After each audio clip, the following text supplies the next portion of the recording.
New welfare sanctions come into effect today for beneficiaries. This is if you fail to meet your obligations for the first time. Rule breakers will need to provide evidence of job searching every week for 4 weeks and undertake compulsory upskilling courses. Louise Upston's the Minister. Good morning, Minister. Good morning, Ryan. Why is this not a compulsory requirement for all job seekers, regardless of whether they break rules or not? So there are standard requirements that everybody needs to do in terms of having a CV, applying for jobs.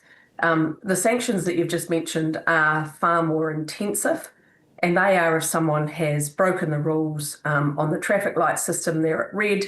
So it's more intensive and it's clear in terms of they've broken an obligation, they need to do more work to improve their efforts to find a job or get ready for a job. So what's more intensive? So it's basically you provide evidence of job searching every week for 4 weeks. Do you literally just send them a Google search history? Yeah, so they'll be working with a case manager. They will be checking in regularly to demonstrate what they have been doing. It provides the case manager an opportunity if the person is applying for jobs that are well outside their wheelhouse, for example, MSD case manager can provide that guidance. But let's be clear about this. These are options that instead of having a financial sanction where somebody's benefit is reduced or cut or stopped altogether, it is a non-financial sanction that they are given. But I get why, but I think most people would be surprised that what you're talking about doesn't happen already routinely for anyone. Well, some people are, but in terms of training, that's not a requirement for everybody. Should it be? There'll be some job seekers that should it be a requirement have for everybody? sufficient skills.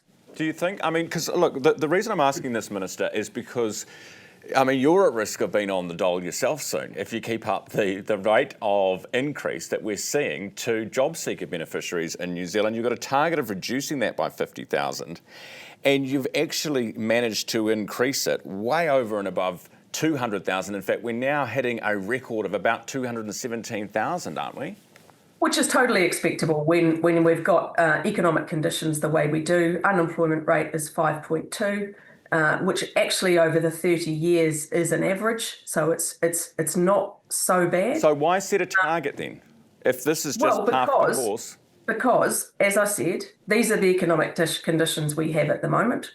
Treasury have always forecast unemployment rate to be higher up until December this year, but we're not willing just to sit back and say, well, Treasury said the forecasts are going to go up, so we'll do nothing. No, we've got a welfare system that is far more active. We've got 70,000 people in case management. We've got a traffic light system so people know what they have to do and what the consequences are if they don't. And what's been fascinating is we've seen really high levels, higher than this time a year ago, of work exits off the job seeker benefit into jobs.